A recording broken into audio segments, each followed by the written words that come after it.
La comisión, vayan y hagan discípulos. Refiere una leyenda escocesa que cuando Jesucristo subió al cielo, los ángeles le preguntaron ansiosos: ¿y tu obra?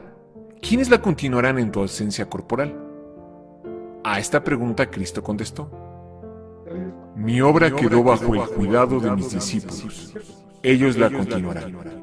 Les instruí para que enseñasen a otros, y estos a la vez reciban la orden de enseñar a otros, hasta que mi reino sea establecido en toda la tierra. Y si tus discípulos no cumplen fielmente tus órdenes, ¿qué harás? ¿Es que no tienes otro plan? Ese es mi único plan, respondió solamente Jesús.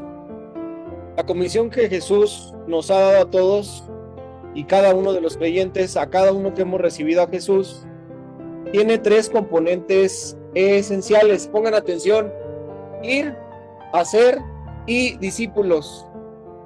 En otras palabras, Jesús define con mucha claridad lo que quiere que hagamos: ir, en lo que quiere que nos enfoquemos en hacer, y el resultado de nuestra obediencia, que son los discípulos.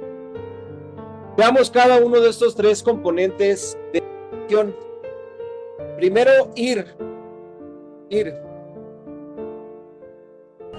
Por tanto, vayan y hagan discípulos de todas las naciones, bautizándolos en el nombre del Padre, y del Hijo, y del Espíritu Santo. Ir y hacer discípulos. ¿A quiénes manda Jesús ir? Ay, esto nos está fallando. Le regresamos un poquito. ¿A quiénes manda Jesús ir?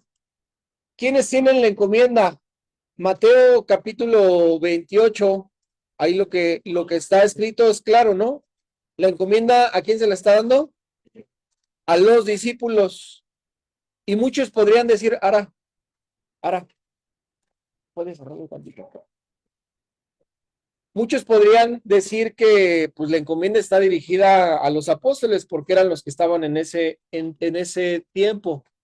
Si tú abres tu Biblia en la primera carta a Timoteo, lee por favor de la primera carta de Timoteo, lee el capítulo, vamos al capítulo 4.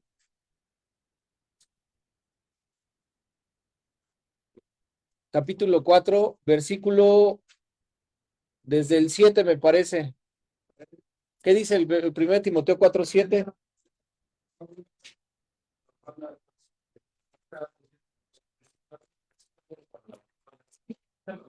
Pregunto, ¿para quién va dirigido ese mensaje? Me dice acá que para nosotros. ¿Para quién está escrita la carta a Timoteo? Dice Paco que para Timoteo. ¿Quién le escribe la carta a Timoteo? Pablo. Entonces pregunto, ¿es una carta de Pablo dirigida a Timoteo?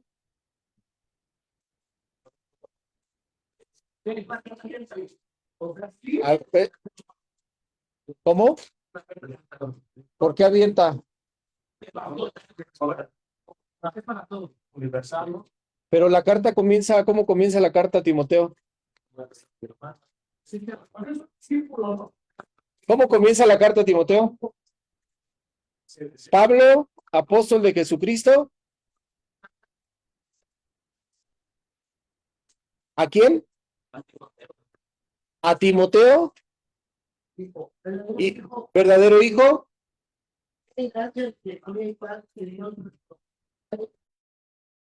Entonces vuelvo a hacer la misma pregunta. ¿Es una carta abierta? Por acá dijeron, ¿es una carta abierta? ¿Seguros? Ya me la están cambiando. Va dirigida a Timoteo por parte de Pablo. ¿Sí? Eso es lo lógico. Eso es lo lógico y lo literal, porque la carta misma lo dice. El apóstol Pablo a Timoteo, hijo mío de la fe, ¿no? Pero, ¿qué es la Biblia? ¿Qué es la Biblia? Es la palabra de Dios. Y la palabra de Dios dirigida ¿a quién o a quiénes? A cada uno de nosotros, a cada uno de nosotros que hemos creído en Jesucristo. ¿Para quién entonces están escritos cada uno de los mandamientos de Jesucristo? Para aquellos que somos sus discípulos. A sus discípulos. El mensaje está dirigido a sus discípulos. Y yo hago la pregunta, ¿eres un discípulo de Jesús? Somos discípulos de Jesús. Ese mensaje está dirigido hacia nosotros. Entonces, regresamos a lo que dice Mateo capítulo 28. ¿A quién está dirigido el mandato? A los discípulos. ¿Y quiénes son los discípulos? Cada uno de nosotros. Cada uno de nosotros como creyentes, como seguidores de Jesús. Por eso comenzaba esto diciendo, esta es la encomienda que Jesús ha dejado a cada una de las personas que hemos creído en él, que somos considerados creyentes, que somos considerados seguidores de Jesús. Esa es la encomienda que nosotros tenemos. ¿A quiénes entonces manda Jesús ir? A cada uno de nosotros como sus discípulos. Encontramos en la Biblia, principalmente en los evangelios, más de 250 mandamientos de parte de Jesús hacia sus discípulos. Repito, somos cada uno de nosotros discípulos de Jesús. Esos mandamientos son encomendados a nosotros. Tanto los mandamientos como las promesas, como el cumplimiento de cada una de ellas, son para nosotros. Dios nos las ha dado. Hemos aprendido acerca de los dones, acerca de los talentos, acerca de las capacidades que Dios nos ha dado a cada uno conforme a su voluntad. Y la razón por la cual nos las ha dado es porque nos da herramientas, nos equipa para poder hacer aquello que Él mismo nos está mandando hacer. Dios nunca nos va a mandar a hacer algo con las manos vacías. Siempre nos va a dar lo necesario para cumplir con el mandato que hemos recibido de parte de Él. Dios no nos puede mandar a hacer algo de lo cual Él no nos esté equipando para hacerlo. Lo más importante, tenemos en nosotros el Espíritu Santo. Y eso es lo más importante que podemos recibir de parte de Dios para poder hacer el trabajo que Él nos encomienda. Entonces, esta es la encomienda que tenemos cada uno de nosotros como creyentes, como seguidores de Jesús. ¿Es una responsabilidad grande? Sí, pero yo sé perfectamente que tengo una promesa. ¿Cuál es esa promesa? Que Jesús va a estar conmigo hasta el último momento, hasta el último día. Entonces, si yo tengo claro esto, uno, que viene de parte de Jesús, que no es impuesto ni por ningún líder espiritual, ni por ningún pastor, ni por ninguna iglesia, ni por ningún grupo eclesiástico, no, es directamente una encomienda de parte de Jesús hacia cada uno de nosotros. Entonces entiendo que la responsabilidad es mía hacia con Dios y que al que le tengo que rendir cuentas de lo que esté haciendo o de que esté cumpliendo con esto es con Dios. Ahora, cuidado, esto no me absuelve de dar cuentas a los hermanos respecto a lo que estoy haciendo con mi vida, porque sí tengo que dar cuentas. Paco, Araceli, Rafa, cualquiera de ustedes puede venir delante de mí y me puede preguntar, oye hermano, ¿qué estás haciendo con lo que has recibido de parte de Dios? ¿Cómo estás poniendo en práctica lo que Dios a ti te ha mandado hacer? Y pues obviamente, pues yo te tengo que contestar, yo no puedo decirte, oye, ¿sabes qué, Paquito? Espérame tantito, hermano, porque yo le rindo cuentas a Dios y no a ti. No, sí le rindo cuentas a Dios, pero también a los hermanos. Y cada uno de nosotros tenemos que ser testigos de que estemos cumpliendo con el llamado de parte de Dios. Tú sabes perfectamente cuál es mi llamado, yo sé perfectamente cuál es tu llamado, y mutuamente tenemos que estar al pendiente el uno del otro. No por imposición, no porque pues yo quiera controlarte, no. Es simple y sencillamente saber que cada uno de nosotros estamos haciendo lo que Jesús nos manda.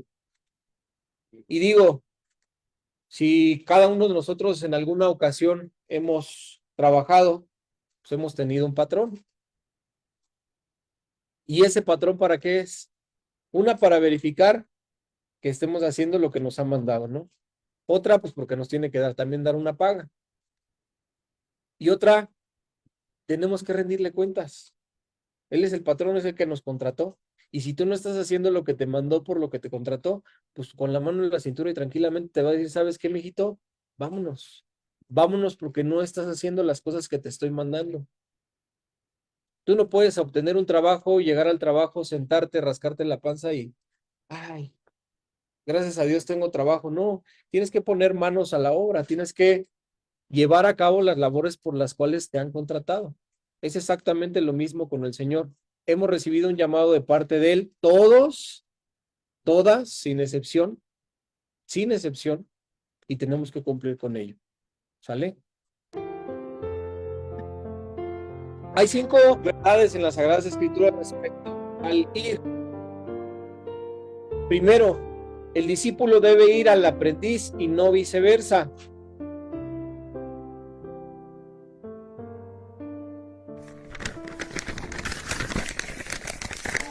Pero un ángel del Señor llegó de noche, abrió las puertas de la cárcel y los sacó.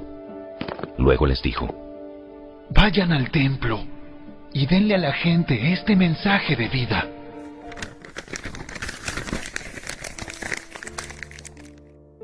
Jesucristo nos ordenó ir a la gente, entonces el instructor debe ir al alumno y no viceversa. Segunda, Dios nos puso el ejemplo, envió a Jesús a nosotros. Dios no envió a su Hijo al mundo para condenar al mundo, sino para salvarlo por medio de él.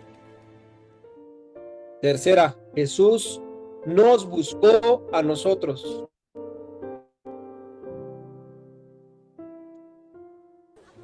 Porque el Hijo del Hombre vino a buscar y a salvar lo que se había perdido.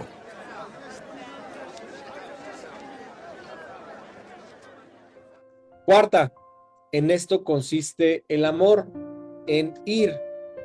En esto consiste el amor, en ir. En esto consiste el amor, no en que nosotros hayamos amado a Dios, sino en que Él nos amó a nosotros y envió a su Hijo en propiciación por nuestros pecados. Del mismo modo como Jesús fue enviado a nosotros, así nosotros debemos ir a los que no lo conocen. Quinta, así como el Padre envió a Jesús, Él nos envía a nosotros. La paz sea con ustedes, repitió Jesús. Como el Padre me envió a mí, así yo los envío a ustedes. Segundo, hacer. Ya vimos ir. Segundo es hacer. Por tanto, vayan y hagan discípulos de todas las naciones, bautizándolos en el nombre del Padre, y del Hijo, y del Espíritu Santo. Id y haced discípulos. Hay 2 verdades esenciales respecto al hacer. Primera, el discípulo no nace, se hace. Vengan, síganme, les dijo Jesús, y los haré pescadores de hombres. Aquí es una pregunta controversial y que no muchos contestamos acertadamente. ¿Quién es el que puede hacer un discípulo? Jesús. Pero entonces, ¿por qué Jesús nos manda a hacer discípulos? Entonces, Jesús me discipula a mí y por ende yo ya tengo la capacidad para discipular a otro. ¿Sí? Seguros. Entonces pregunto, si Jesús a mí me ha discipulado, ¿por qué Jesús no puede discipularte también a ti? ¿Y por qué tengo que hacerlo yo? ¿Me explico? ¿Qué opinan?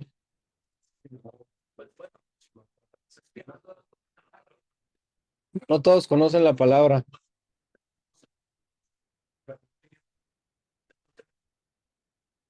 Ok.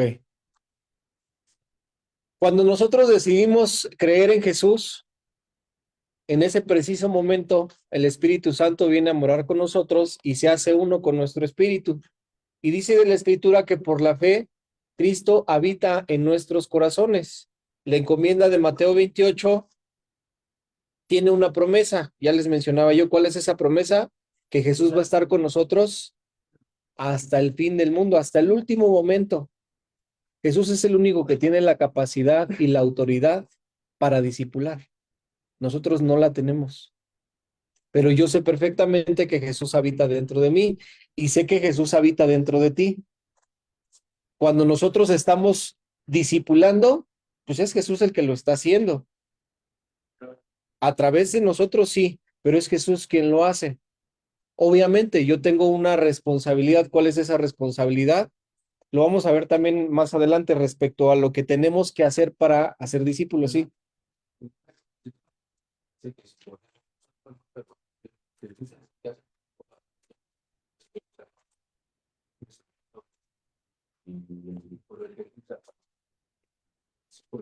Sí,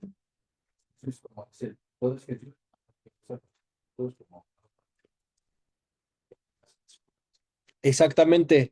No podemos nosotros darnos el lujo o ponernos en esa posición. Y si sabes qué, pues yo tengo la capacidad de discipular y yo no te discipulo a uno, yo te discipulo a 10, porque tengo la capacidad. Ya tomé curso de hermenéutica, ya tomé curso de homilética, ya tomé curso de esto, de aquello y del otro, curso de liderazgo, curso de esto, y tienes unas credenciales impresionantes. Y eso, digo yo, a mí me está dando la capacidad para poder discipular. Entonces llego con mis credenciales y te voy a decir, ¿sabes qué, Paco? Pues veo muy poquitos muchachos. Te voy a pedir que por favor para la siguiente semana me llenes esta sala, porque con poquitos, pues digo, ¿para qué desperdiciamos el tiempo? Lo podemos aprovechar. ¿Qué estoy dando a entender? Que la capacidad viene dada por mí, que yo soy el que hace la obra, cuando la realidad no es esa. El que hace la obra es Jesús. Y Jesús nos puede discipular de a uno en uno. Y es más efectivo, mucho más efectivo, porque ese es el método que Jesús utilizó. Y entonces entiendo esto. Quien vive y mora dentro de mí es Jesús. Y Él es quien tiene la capacidad para poder hacer discípulos. ¿Cuál es mi trabajo? ¿Cuál es mi tarea? Cumplir con la encomienda que Jesús me está dando. Ve y haz. Ve y haz. Yo me voy a encargar del resto. Ocúpate en obedecer lo que yo te estoy mandando en este momento. Entonces, el único que tiene la capacidad para ser discípulos es Jesucristo. Y nos utiliza a cada uno de nosotros para llevar esta obra en la práctica. Tú tienes la capacidad mediante Jesús para ser discípulos, así como yo la tengo, así como otros la tienen. ¿Hay una diferencia? Sí, tal vez en el tiempo que llevamos caminando, conociendo de Cristo. Eso nos va dando un mayor conocimiento acerca de Jesús y una mayor madurez. Pero eso no limita a otros a poder hacerlo. Tal vez cuando recién nosotros empezamos, no tenemos el mismo conocimiento. No hemos recibido tanto de parte de Jesús, porque puede que apenas vayamos caminando con el Señor. Sea poco el tiempo que llevamos conociendo de Cristo. Pero yo lo he visto tanto en mi vida como en la vida de otros. Te pones a leer la Biblia con alguien recién convertido, pero con ese amor y esa hambre ferviente por el Señor. Y lee la Biblia juntos y hay algo que tú no comprendías, que esa persona en ese poquito tiempo o en ese instante comprendió. ¿Quién le dio esa facultad? ¿Viene por su trasfondo de vida? ¿Viene por sus enseñanzas, por sus estudios? Es Cristo quien le abre el entendimiento de las Escrituras. Por eso les decía Jesús a los fariseos, ¿cómo leen? ¿Cómo leen? ¿De qué forma abren las Escrituras? ¿Qué les daba a entender? Que no tenían una interpretación correcta de las Escrituras. ¿Por qué? Porque la interpretación viene dada por parte de Él. Viene dada por parte de Dios. Entonces, con esto entiendo. Sí, tal vez llevo poco tiempo caminando con el Señor, pero yo tengo una encomienda de parte de Él. Y si esta encomienda viene de parte de Él, sé que tengo su respaldo para llevarlo a la práctica. Amén. El único facultado y capacitado para ser discípulos es Jesús.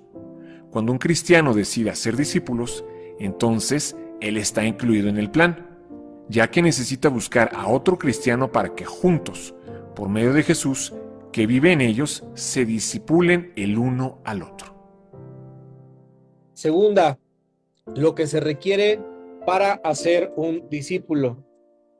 Una casa no se construye de un día para otro, lleva tiempo y alguien que sepa tiene que hacerla, utilizando materiales y herramientas propias para edificar una casa.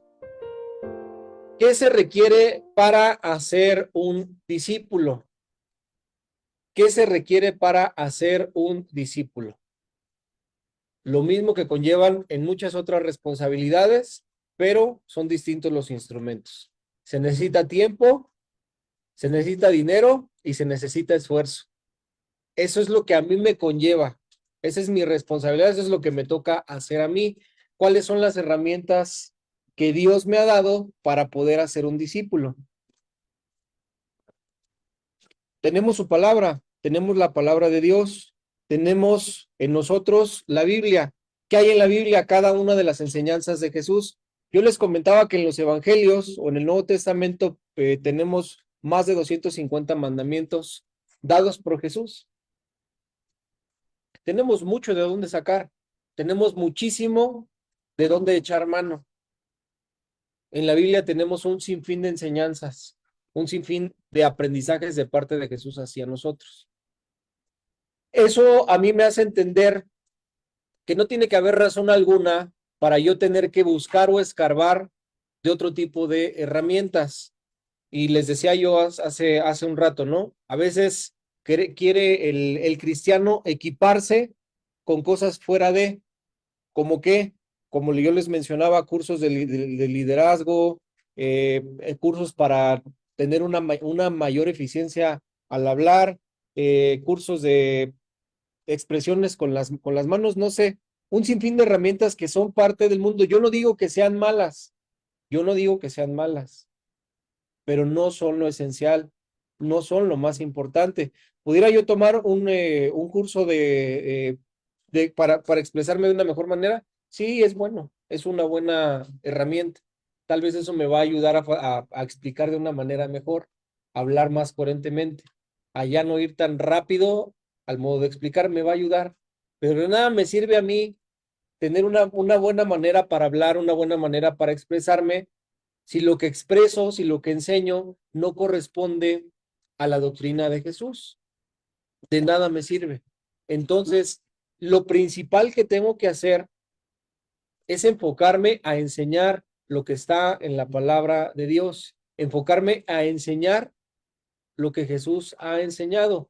Jesús nos manda, repitiendo lo que dice Mateo 28, vayan y hagan discípulos a todas las naciones, bautizándolos en el nombre del Padre, del Hijo, del Espíritu Santo, y enseñándoles que guarden todas las cosas que yo les he mandado a ustedes.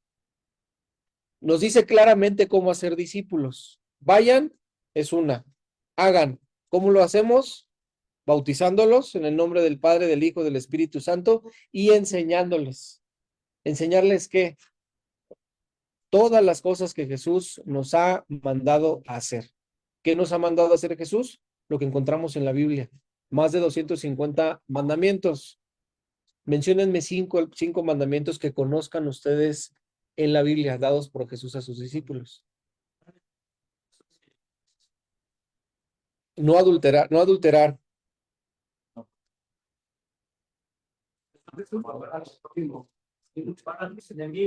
Aman a sus enemigos.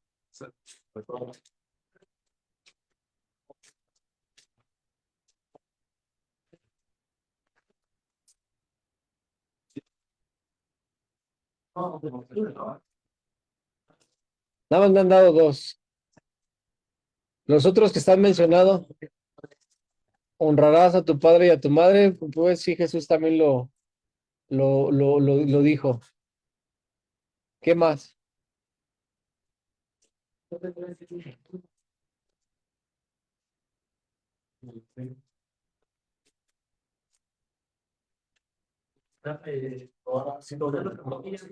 ¿Cómo? Poner la otra mejilla, No dar juzgues una para capa no que ser tiene. juzgado. ¿Cómo? No juzgues para no ser juzgado. No juzgues para no ser juzgado. Entonces ya tenemos mandamientos de Jesús. ¿Qué me estaban mencionando anterior? Mandamientos de la ley. Mandamientos de la ley. ¿Qué dice la ley? No te harás dioses ajenos, ni te inclinarás delante de ellos. Ajá. Y Jesús va más allá de eso, ¿no? Va más allá de lo que la ley marca. Y es lo que estábamos mencionando. La ley me dice, no adulterarás. Pero la ley no me dice que no puedo voltear a mirar a una mujer para codiciarla. La ley no me pone un impedimento para, como decimos acá en México, echar un taquito de ojo. Pero Jesús sí me dice cuál es la causa. Y desde la causa me pone un alto. No voltees a mirar a una mujer para codiciarla, porque en el momento en el que lo hagas, estás adulterando en tu corazón. La Biblia, la ley me dice, no matarás, no matarás, pero pues sí puedo golpear, sí le puedo apretar el pescuezo un ratito hasta que llegue al límite de no matarlo. Mientras no lo mate, pues no pasa nada. Pero Jesús me dice que si yo con mi boca ofendo a mi hermano, ¿qué estoy haciendo? Seré culpable de muerte. Lo estoy matando con mi boca, con mis palabras. A tal grado que dice que si hablo algo, le digo fatuo o necio, quedaré expuesto al infierno de fuego. Entonces Jesús va más allá de eso. Esos son los mandamientos que encontramos de parte de Jesús hacia cada uno de nosotros. Y nuevamente repito, más de 250 mandamientos que nosotros, cada uno o en conjunto, podemos pasar en la Biblia y vamos a ver dónde encontramos un mandamiento de parte de Jesús. Y es parte de mi responsabilidad. ¿Equiparme con qué? Con la palabra de Dios. Para que lo que yo esté dando a enseñar a otros el momento de discipularlos sea únicamente lo que he recibido de parte de Jesús. Jesús no nos pide que enseñemos otras cosas. No nos matemos, no nos arranquemos el cabello, no nos quememos las pestañas tratando de investigar por aquí, por allá. No, basémonos únicamente a lo que está en la Biblia, únicamente a lo que enseña Jesús. La palabra de Dios es basta y es suficiente, suficiente. Y es lo que nuestro espíritu necesita. Eso es lo que nuestro espíritu necesita.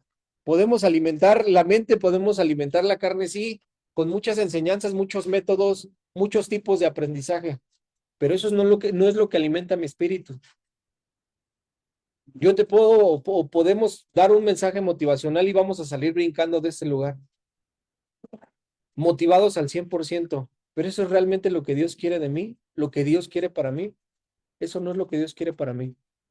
Dios quiere para cada uno de nosotros que lo que recibamos alimente nuestro espíritu, y el único alimento del espíritu que tenemos en nuestras manos es la palabra de Dios.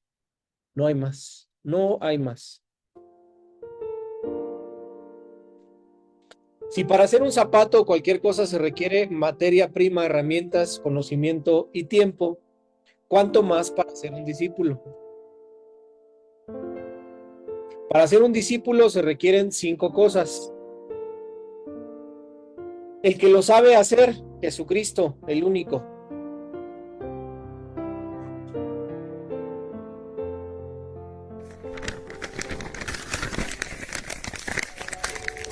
Por lo tanto, hablamos a otros de Cristo.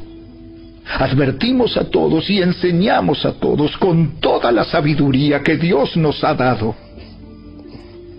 Queremos presentarlos a Dios perfectos en su relación con Cristo. Es por eso que trabajo y lucho con tanto empeño, apoyado en el gran poder de Cristo que actúa dentro de mí.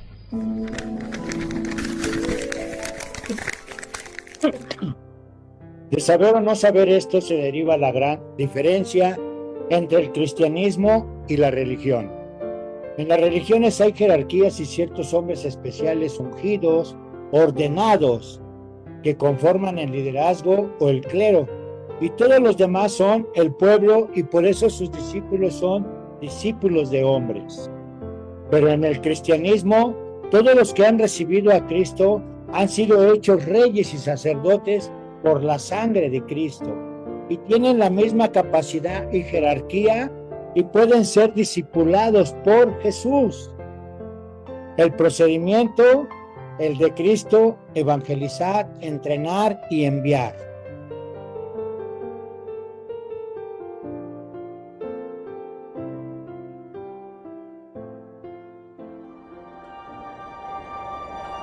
Subió Jesús a una montaña y llamó a los que quiso, los cuales se reunieron con él. Designó a 12, a quienes nombró apóstoles, para que lo acompañaran y para enviarlos a predicar. Las herramientas, las Sagradas Escrituras.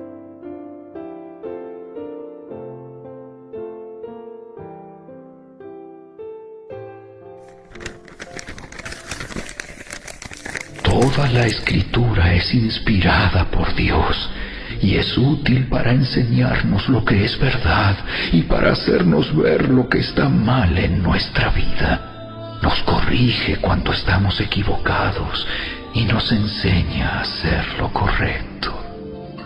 Dios la usa para preparar y capacitar a su pueblo a fin de que haga toda buena obra.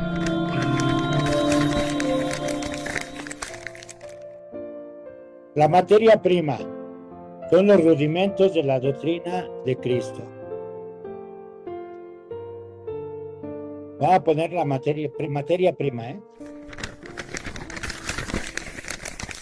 Así que dejemos de repasar una y otra vez las enseñanzas elementales acerca de Cristo.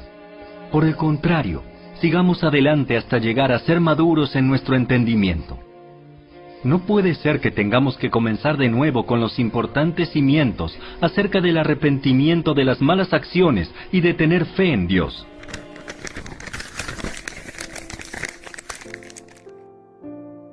El aprendiz que somos nosotros.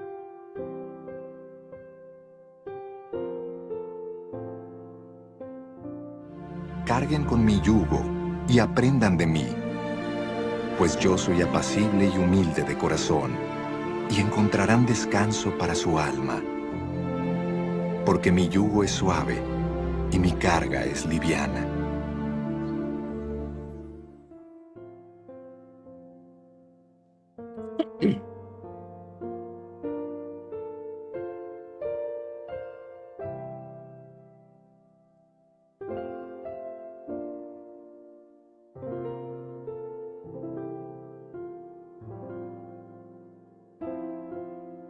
Discípulos.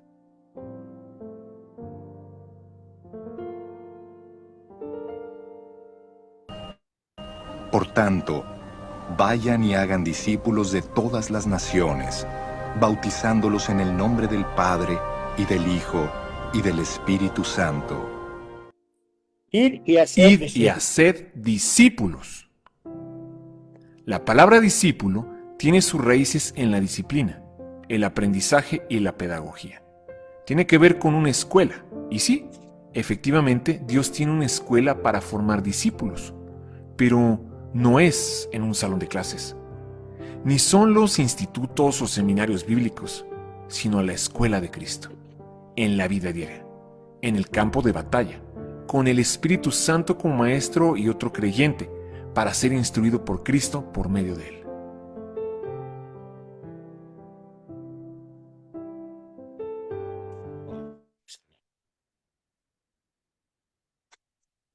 Ok. ¿Qué es un verdadero discípulo de acuerdo a lo que enseñó Jesús?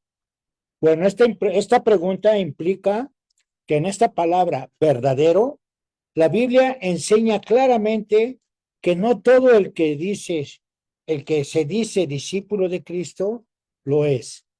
De hecho, nos habla en la Biblia de verdaderos y falsos adoradores, de verdaderos y falsos testimonios, de verdaderos y falsos panes o alimento espiritual,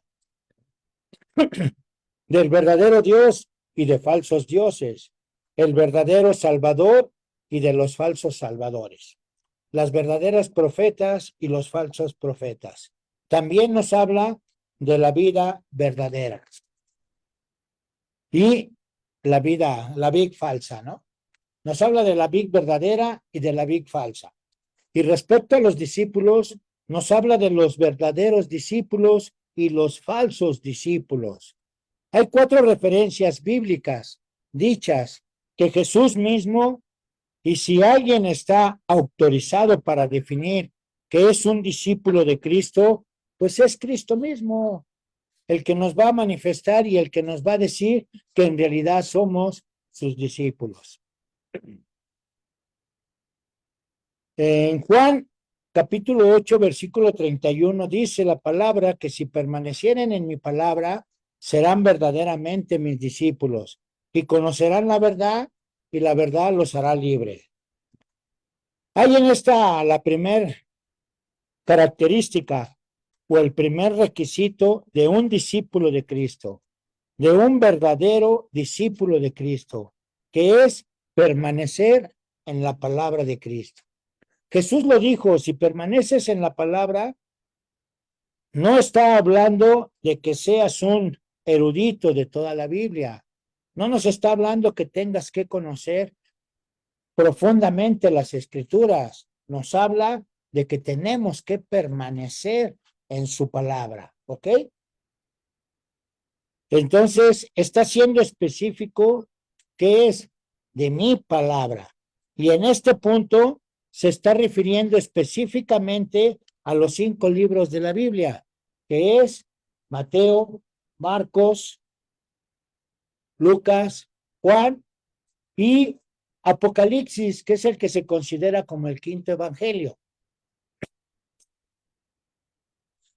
O sea, el Apocalipsis es considerado como el 5º evangelio, porque la palabra de Jesús es Jesús hablando, y en todo esto lo que es el libro de Apocalipsis, entonces la palabra de Jesús que salió de sus labios está en Mateo, Marcos, Lucas, Juan y Apocalipsis.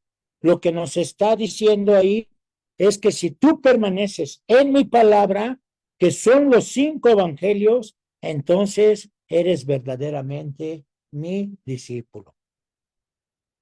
Cuando no lo hacemos así, podemos conocer mucha Biblia, pero siempre terminamos desviándonos de la verdadera palabra, de la verdadera escritura que es de nuestro Señor Jesucristo.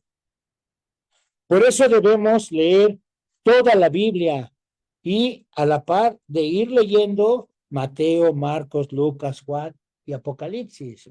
Y es por eso que siempre les hemos recomendado, el que no lee la Biblia no tiene una comunión con Dios. Es como el que no ora, tampoco tiene una comunión con Dios. Por eso es que es bien importante el tener esa comunión con Dios, orar y leer todos los días nuestra palabra de Dios.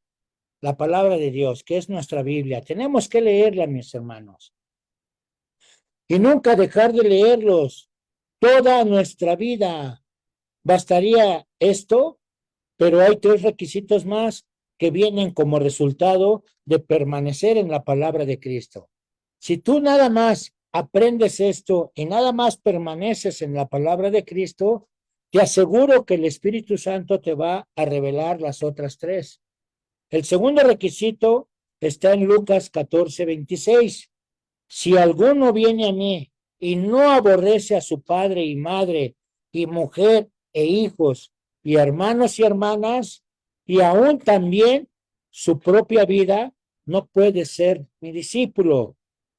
En 3 ocasiones Jesús dice, a menos que cumplas algo que no puede ser discípulo de Cristo.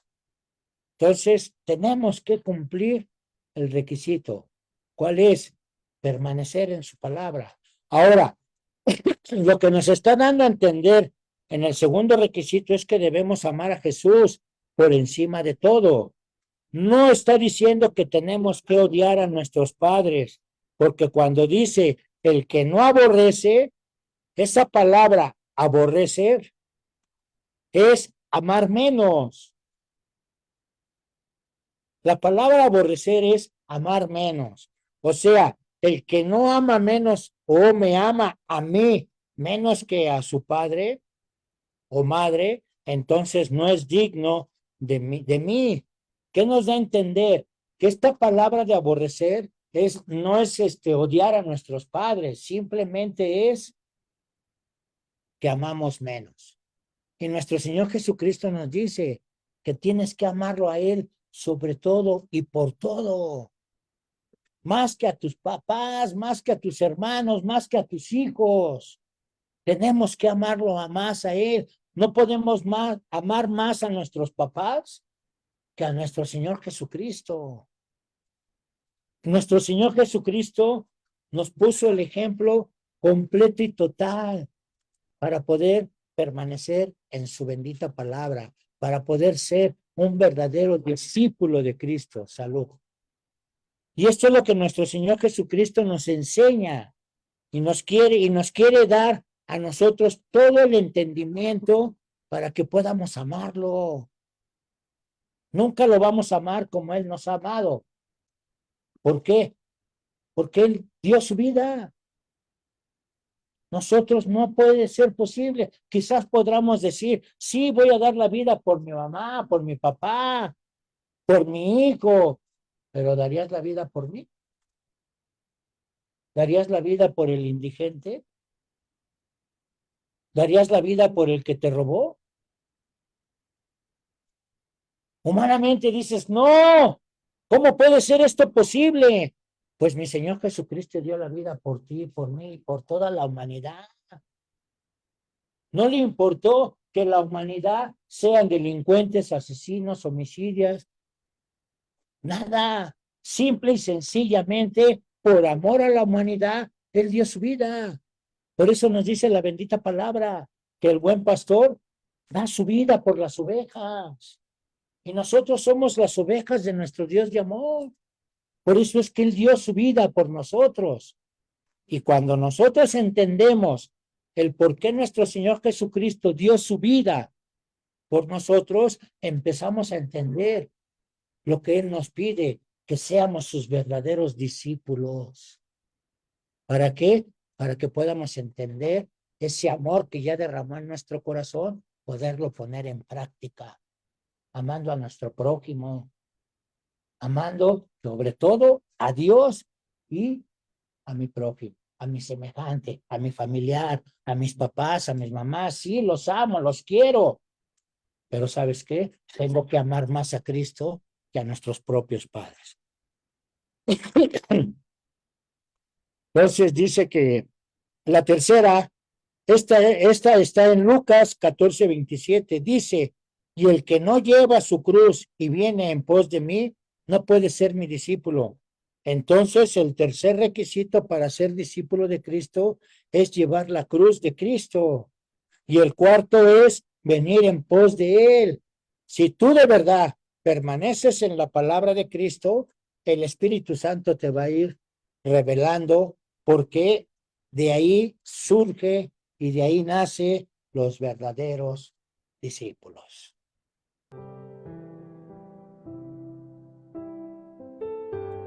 Hay 5 verdades esenciales respecto al discipulado, asociados a la escuela de Cristo de la vida diaria. Primera verdad, la inscripción a la escuela de Cristo, el bautismo en agua. Por tanto, vayan y hagan discípulos de todas las naciones, bautizándolos en el nombre del Padre, y del Hijo, y del Espíritu Santo. Segunda verdad, el costo de la inscripción.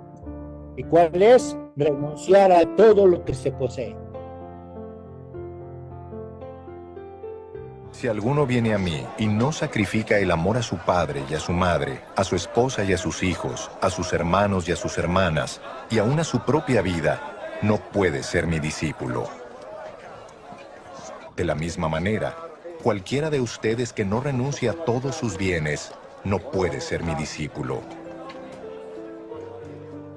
Tercera verdad, el plan de estudios de la escuela de Cristo, que son los evangelios.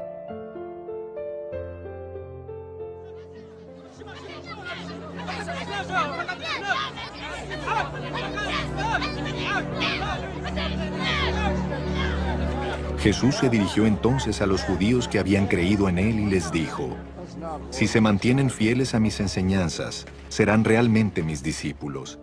Cuarta verdad, la colegiatura. En la escuela de Cristo, llevar la cruz cada día.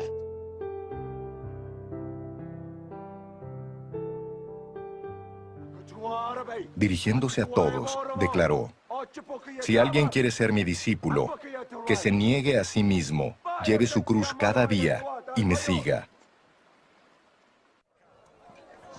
Y el que no carga su cruz y me sigue, no puede ser mi discípulo. Quinta verdad, la graduación. La escuela de Cristo va a ser como Jesús.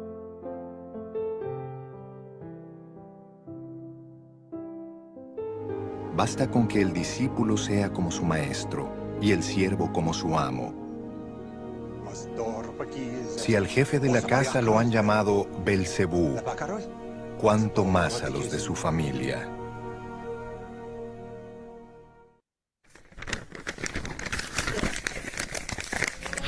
Ese proceso continuará hasta que todos alcancemos tal unidad en nuestra fe y conocimiento del Hijo de Dios, que seamos maduros en el Señor. Es decir, hasta que lleguemos a la plena y completa medida de Cristo.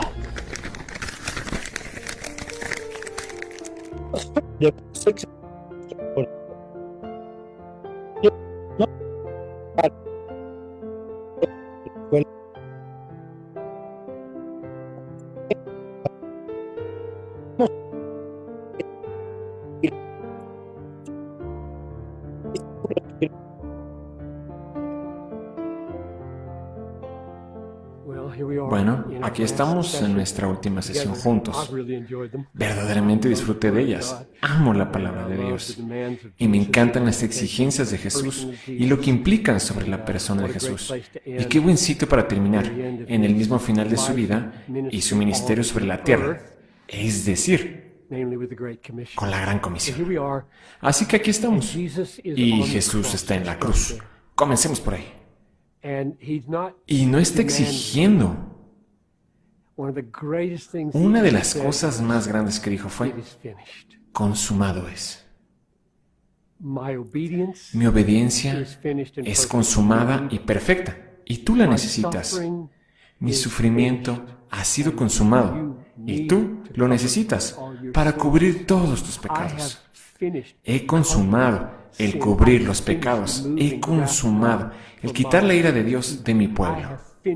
He consumado el dar a Satanás el golpe de muerte. He consumado el golpe contra el pecado. He establecido el nuevo pacto para mi pueblo. Consumado es. Y porque está consumado, comienza la misión. ¿No es asombroso? Lo decisivo ha sido hecho. Las noticias se esparcen ahora a través de todo el mundo y la misión comienza.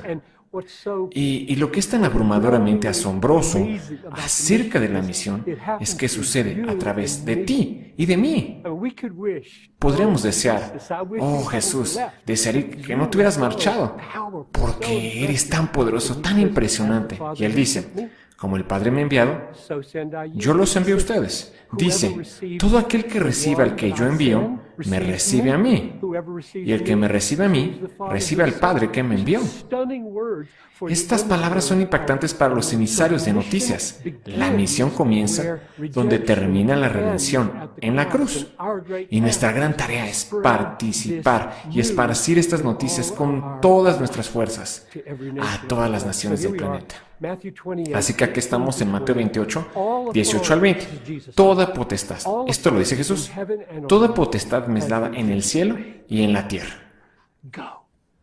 Id y haced discípulos a todas las naciones, bautizándolos en el nombre del Padre y del Hijo y del Espíritu Santo, enseñándoles que guarden todas las cosas que os he mandado. Esa es la base de este curso, enseñándoles que guarden todas las cosas que os he mandado. Y aquí yo estoy con ustedes todos los días hasta el fin del mundo. Y estas son las cosas de las que quiero hablar. ¿Cuál es la naturaleza de esa comisión? ¿Cuál es su alcance? ¿Cuál es la autoridad tras ella? ¿Y cuál es la motivación detrás de ella? Primero, la naturaleza. Ir, bautizar y enseñar a obedecer. Bautizar. ¿Qué es eso? El bautismo es la expresión exterior de que yo pertenezco a Jesús. Tengo una lealtad plena y completa a Jesús. He muerto a mí y estoy vivo con Él. Y camino en una nueva vida, marcada por la confianza en sus promesas. He pasado de la oscuridad a la luz. Y el bautismo es esa línea que se dibuja para que otros vean que yo he cambiado. Así que nos movemos al mundo para atraer a las personas a esa clase de relación y esa clase de símbolo. Y luego les enseñamos todo, les enseñamos a hacer todo. Llevamos a esas personas a no solo tener lealtad a Jesús, sino a ser como Jesús en su forma de vivir. De hecho, podrías resumirlo diciendo, sería decirlo. Llévalos al punto del bautismo, llévalos a la justificación por fe. Llévalos a la obediencia de todo lo que dije, es llevarlos a la santificación.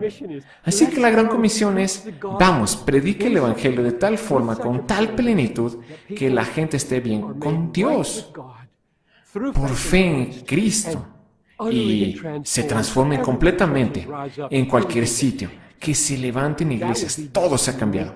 Esa sería la naturaleza de esta misión. ¿Qué de su alcance?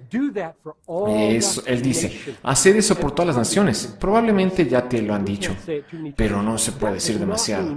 Eso no quiere decir naciones como Alemania, Inglaterra, Brasil, Japón, Indonesia. Quiere decir naciones como moabitas, jebuseos, edomitas, cheroquis, felonis, lisu. Hay 12,000 o 13,000 según diferentes cálculos de tales pueblos. Etnia es la palabra griega. Son grupos étnicos. Y él dice, ve por todos. Encuéntralos a todos, predícales a todos. Forma la iglesia con todos ellos. Quiero que mi reino tenga toda esa diversidad. Así que ve por ellos, por todos ellos. Por tanto, el alcance de esta misión es todos los pueblos.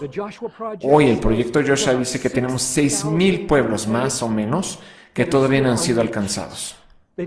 No tienen iglesias que los sostengan. Están solos en el mundo. Algunos no han sido alcanzados en absoluto. Seamos parte de este cambio de estos días. Alcancemos a todos los grupos en el mundo, a todas las personas. Así que este es el alcance. ¿Qué hay de la autoridad? Esto es crucial. Toda potestad me es dada en el cielo y en la tierra, dice Jesús. Por tanto, ve. He aquí por qué es importante esto. Justo ahora, resulta que estoy leyendo con mi esposa. Ella lee en voz alta y me siento y escucho. Ella lee mejor. Estamos leyendo un libro sobre la misión en China entre los bautistas conservadores en los primeros años del siglo XX. El sur de China, el pueblo Nos, así se llamaba entonces. Creo que se llama el pueblo Li el día de hoy. Y hace un par de noches ella estaba leyendo y describía la mezcla monoteísta, sincretista y animista de este pueblo hace 100 años. Y yo pensé para mí mismo, un misionero va a llegar allí y a decir, he escuchado vuestro entendimiento de Dios. Y dejad que les diga esto. 2 cosas de las que les hablo están bien. 5 de ellas están mal y necesitan cambiar lo que creen acerca de Dios. Vivimos en un mundo en el que a eso se le llama imperialismo. Es decir, se le llama un atrevimiento absoluto. Así que, ¿cómo puedes hacer esto? ¿Cómo puedes tú, un simple ser humano, ir desde tu cultura a otra cultura y decirles 5 de sus puntos de vista sobre el Altísimo están equivocados? Y lo puedes hacer porque Jesús dijo, toda la autoridad es mía y la he puesto justo aquí, en este libro. Y le dije a mi esposa, la detuve, puse mi mano y le dije, ¿te das cuenta de lo que eso significa, Noel? Eso significa que solo los que creen en la Biblia hacen misiones. Nadie más tiene el objetivo de ir a otra cultura y comenzar a apuntarles a sus puntos de vista acerca de Dios que tiene que cambiar. Excepto la gente que cree que Dios ha hablado y que quiere que se salven y no pueden ser salvados con ese punto de vista erróneo sobre Dios. Por eso la autoridad que tenemos es masiva y la tenemos de Jesús. Y la última razón será la motivación. ¿Qué dijo Jesús para alentar en esto? Dijo, mira, estaré contigo hasta el fin del mundo. Una de mis biografías favoritas, la de John Patton, que de hecho es una autobiografía, cuenta la historia. Él era un misionero a los Nuevos Hebridas en los 1800 y cuenta la historia de haber servido en la isla de Tana durante 4 años, de haber arriesgado su vida una y otra vez y haber tenido muy poco fruto. Y ahora 1500 nativos están persiguiéndole con lanzas, machetes y quieren matarlo. Pero él tiene un amigo y ese amigo le dice, trepa a ese árbol y yo los desviaré y entonces podrás subirte al bote y quizá Dios te libre. Y lo libró. En los siguientes 40 años, miles de personas llegaron a Cristo en esas islas. Pero ese momento él está en el árbol y sus asesinos están corriendo por debajo. Luego escribió hacia el final y dijo, viendo esos 40 años, volvería a ese árbol en cualquier momento si pudiera disfrutar ese mismo cumplimiento dulce y precioso de la promesa de Jesús, de estar conmigo hasta el fin del mundo. Él dice, disfruté de una comunión tan dulce con Jesús en ese árbol, en ese momento mortífero, más que ninguno en toda mi vida. Eso es lo que significa esa promesa. Los misioneros arriesgan sus vidas. Mucha gente arriesga sus vidas. Nunca serás dejado sin Jesús. Y luego él te hace esta pregunta al autor de esta autobiografía. Dice, ¿tienes a algún amigo como ese? Y yo leí eso y dije, ¿qué amigo tenemos en Jesús? Es Jesús. ¿Tienes este amigo como él que estaría contigo en el árbol? Cuando todo en la vida, absolutamente todo en la vida está fallando, esto es solo estás a un pelo de la muerte, así de cerca. ¿Tienes algún amigo que esté de esa manera, con toda la potestad en el cielo y en la tierra? Así que hagamos esto. Confiemos en su compañía. Contemos con su autoridad y vayamos a ser discípulos de todas las naciones, enseñándolos a obedecer todo lo que Jesús exige del mundo. Padre, concede que suceda. No podemos hacer esto en nuestras propias fuerzas. Necesitamos tener autoridad de ti, ayuda presente de ti, unción de ti, el Espíritu Santo de ti, una Biblia con autoridad de ti. Y tú lo has dado todo. Así que concédenos ir, te ruego, en el nombre de Jesús. Amén.